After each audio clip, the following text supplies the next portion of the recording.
Hey everybody, today we're going to be taking a look at 0.7.0, the Divergence update. So I'm going to start off today by looking at a few maps, and then we're going to look at a little bit of features and stuff. And then there's a really cool turret at the end, so hang in there.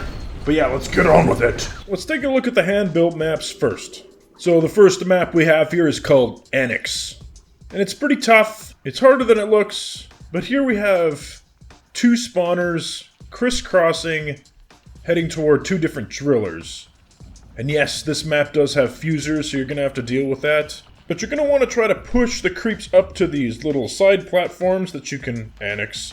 Takes a little bit of work to clear your way in there. And if you want to pinch the two paths together, there's a little bit of an opportunity for that. But yeah, this map is deceitfully difficult. I didn't plan on having it so far down the list, but it even gave me a bit of a hard time, so it's kind of down there.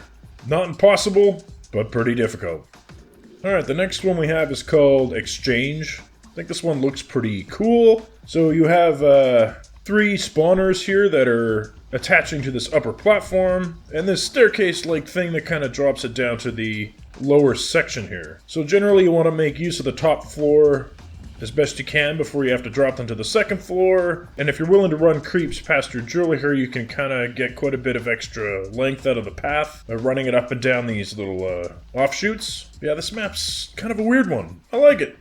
Okay, so this one is called Sprint, and it's probably one of my favorite maps now. So real basic, real simple. Creeps spawn here, they travel across this straight line to the driller. And you basically have this kind of little bowl here where you can build a really potent kill box. So I give you quite a bit of money. You got all these boosters here, giving you that extra power. So yeah, No Creeps is a really complex 3D game with lots of maze building, but I do think it's okay to have a couple of these weird maps like this that are a little different. But yeah, Sprint, tough little map, but a heck of a fun one though. I really like this one. Alright, let's take a look at some of the randomized maps now. So, people seem to be really digging these random maps, so I decided to add a bunch more of them. First one we're going to look at here is called Platform. And it's pretty much just a basic box.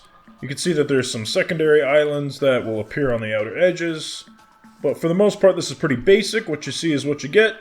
But because most of the tiles on that middle platform are completely randomized, it can be pretty difficult figuring a way to route the creeps through it. So while it might look pretty straightforward, it kind of isn't. These random maps are pretty tough. Okay, so the next random map we have is called Conduit, and this one's very much inspired by Chamber.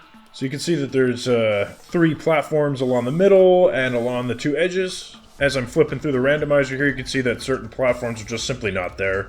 A lot of different optional bridges that you can leverage. The map is designed in such a way that you'll probably want to push the creeps to one side of the map and not the other, because it's built just in the right way that there's just not enough bridges to make use of the full map, but there's still a lot of buildable space on this one. Okay, so this one's called Divergence, just like the update. And this one's got two creep spawners that converge into the center driller here. You got three large platforms with holes in the middle, and then a whole bunch of bridges that are connecting those up in the middle here. You'll want to push the creeps back and forth along these bridges and try to get them to loop through these platforms more than once. So making good use of these is pretty critical here, and you can see that sometimes they're conveyors, sometimes they're not, so trying to figure out which way to push the creeps along these is kind of important. You'll want to make use of these bridges wherever possible and keep the creeps in the map as long as you can. Alright, moving on from the maps, we're going to take a look at a few of the smaller features. So one thing I let you do now is play the maps even if they're locked. So there's a lot of like random maps at the bottom now, and I don't want players to have to play for hours and hours to see some of this stuff, so if you want to just start at level 1 and go right to the bottom of the list and play the hardest map, who am I to tell you you can't do that? Like, good luck. But yeah, I'm not saying no. Play the game however you want. I couldn't really justify any reason to lock these off. I give you fair warning, but you can play them in any order you want, really. And I do feel that once you've beaten 4 or 5 maps, you're pretty much good to go on any of these. They do get tougher down the list, but I do feel these maps are completable even at that level. Again, you don't need artifacts at all to beat any of these maps on hard. Again, very challenging, but still doable. Okay, so controller mode got a little bit of love this update. I don't spend a ton of time on this stuff because not many people are using it, but I wanted to push it along a little bit. So controller mode has an extra state now, so now instead of it just being on or off, it's on, off, or partial or the partial state limits it to only the menus, and you can still use the mouse to click on stuff and rotate the camera and all that. So I think this might be good for Steam Deck users to have a bit of a hybrid solution. Even in the full controller mode, a lot more mouse functionality is still persistent, so I don't want to turn off certain pieces of mouse-based functionality when the controller mode is on. But yeah, I would still consider this a little bit experimental for the time being. Any of you controller users out there, let me know what you think. Okay, so another little thing, Brian builds a lot faster in the setup phase now, so he'll teleport real fast, he doesn't get stunned, he builds structures 10 times faster than he normally would. I know there were some people that were asking to just have it build instantly, but I don't really want to create that inconsistency with how Brian behaves in the normal game, so I still want him to actually go over there and build the thing, but it should be a lot faster now. Hurry up, Brian, we got creeps to kill! So one thing I added here was the ability to reorder your structure buttons. So we have a lot of turrets in the game now, and they keep coming and coming. And sometimes you're just going to want to put your favorite stuff at the top, and now you can do that. So you just right-click on the button, and then right-click the one you want to swap it out with. Simple as that. Exciting! Okay, I've added a couple of new tile types. So the first one's a spark tile, and it does electrical damage, which is good against shielded units. I've backfed these into a few of the maps that have shielded units. But yeah, it works a lot like the fire tile, just does a different damage type.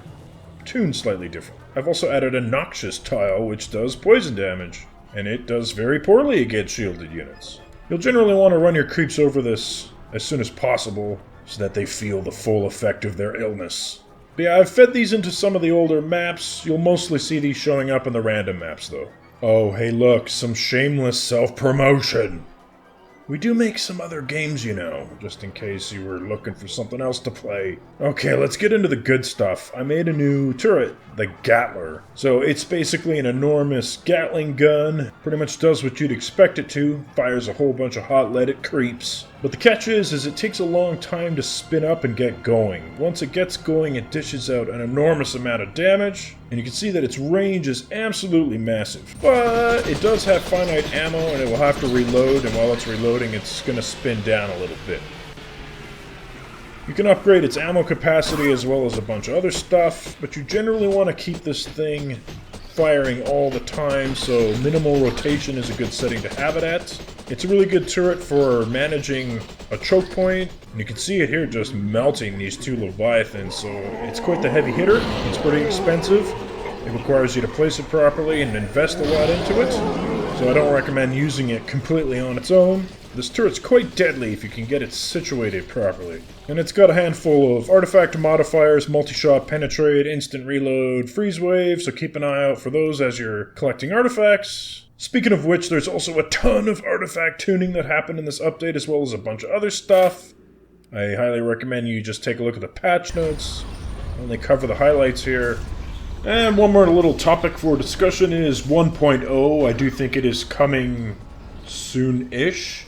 I think we have at least one or two more early access updates with more content, creeps and turrets and stuff. But yeah, I am starting to think about 1.0. I don't think the game needs the blue banner to hide behind anymore. It doesn't mean that updates will end, it just means that I'm not in early access anymore. I usually just treat 1.0 like a formality, it's just a number change. I much prefer the game to be very stable when it enters 1.0 instead of having a bunch of new stuff. But yeah, just wanted to let everybody know that that's coming in the maybe not so distant future. But yeah, that's all we have for 0.7.0, everybody. Have a good one.